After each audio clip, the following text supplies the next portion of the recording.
നമ്മുടെ രാജ്യത്തിൻ്റെ ജനാധിപത്യത്തിൻ്റെ കാവൽക്കാരനാകേണ്ട ഇലക്ഷൻ കമ്മീഷൻ എന്ന് പറഞ്ഞാൽ ഭരണഘടന നിശ്ചയിക്കുന്ന ഒരു സ്ഥാപനമാണ്.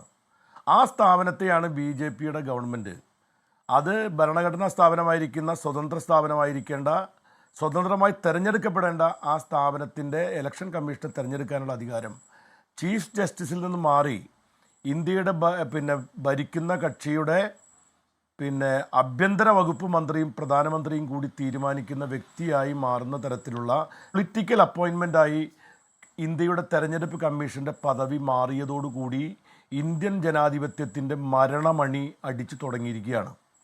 ഇതിൻ്റെ ഭാഗമായിട്ടാണ് ഇവിടെ നേരത്തെ അദ്ദേഹം സൂചിപ്പിച്ച അടക്കമുള്ള ഓരോ കാര്യങ്ങളും.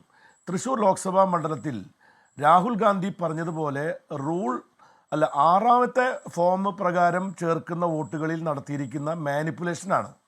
പലതരം മാനിപ്പുലേഷൻ നടത്തിയിട്ടാണ് അവർ ഓരോ സ്ഥലത്തും വിജയമുണ്ടാക്കിയതെന്നത് ഓരോ സ്ഥലത്തും തെളിഞ്ഞുകൊണ്ടിരിക്കുകയാണ്.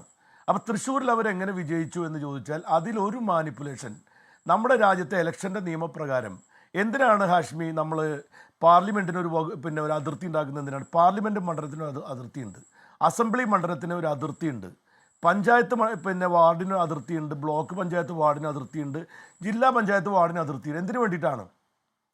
ആ മണ്ഡലങ്ങളുടെ അതിർത്തിയിൽ ഉൾപ്പെടുന്ന അവിടെ സ്ഥിരതാമസക്കാരായിരിക്കുന്ന പൗരന്മാർക്ക് 18 വയസ്സ് പൂർത്തീകരിക്കുന്ന ആളുകളിൽ നിന്നാണ് ആ മണ്ഡലത്തിൻ്റെ ജനപ്രതിനിധിയെ തിരഞ്ഞെടുക്കേണ്ടത്. ആ ജനപ്രതിനിധി തിരഞ്ഞെടുക്കുന്നതിന് വേണ്ടി അവർ ആ മണ്ഡലത്തിലുള്ളതാണോ എന്ന് പരിശോധിക്കാൻ വേണ്ടിയാണ്, അവർ അവിടെയുള്ള ഓർഡിനറി റെസിഡൻസി ആണോ എന്ന് പരിശോധിക്കാൻ വേണ്ടി ഇലക്ഷൻ കമ്മീഷൻ വോട്ടർമാരെ ചേർക്കുമ്പോൾ അതിന് നിബന്ധന വയ്ക്കുന്നത്. ഇലക്ഷൻ കമ്മീഷൻ കാണിക്കുന്ന ഏറ്റവും വലിയ ഇരട്ടത്താപ്പ് എന്താണെന്ന് അറിയാമോ?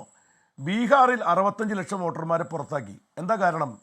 65 ലക്ഷം വോട്ടർമാർ അവരെ വോട്ടറാണെന്ന് അവർക്ക് തെളിയിക്കണമെങ്കിൽ അവരുടെ ID പ്രൂഫ് കൊടുത്താൽ, അതായത് അവരുടെ വോട്ടർ ID കൊടുത്താൽ പോരാ, അവിടെ റേഷൻ കാർഡ് കൊടുത്താൽ പോരാ, ആധാർ കാർഡ് കൊടുത്താലും നിങ്ങൾക്ക് അവിടെ വോട്ടർ ആധാർ പോരാ. അവിടെ കൊടുക്കണമെങ്കിൽ നിങ്ങൾ ജനന സർട്ടിഫിക്കറ്റ് കൊടുക്കണം.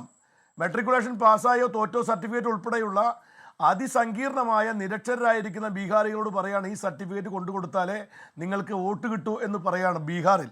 അങ്ങനെ 65 ലക്ഷം പാവപ്പെട്ട മുസ്ലിങ്ങളടക്കമുള്ള മഹാഭൂരിപക്ഷം ന്യൂനപക്ഷങ്ങളെ പുറത്താക്കി അവിടെ ഒരു വോട്ടർ പട്ടിക ഉണ്ടാക്കി അതേ ഇലക്ഷൻ കമ്മീഷനാണ് BJPയുടെ മെമ്പർഷിപ്പ് എടുക്കാൻ വേണ്ടി മിസ് കോൾ അടിച്ചാൽ മെമ്പർഷിപ്പ് കിട്ടുമെന്ന് പറയുന്നത് പോലെ നിങ്ങൾ എവിടെയാണോ, നിങ്ങൾ ഏത് മണ്ഡലത്തിലെയാണെങ്കിലും തൃശ്ശൂർ പാർലമെൻറ്റ് മണ്ഡലത്തിലെ പുറത്തുള്ള BJPയുടെയും RSSൻ്റെയും കേഡർമാർ കൂട്ടമായി ഇവിടേക്ക് വന്ന് പല ഫ്ലാറ്റുകളിൽ അവർ താമസക്കാരാണെന്ന് വ്യാജമായി വരുത്തി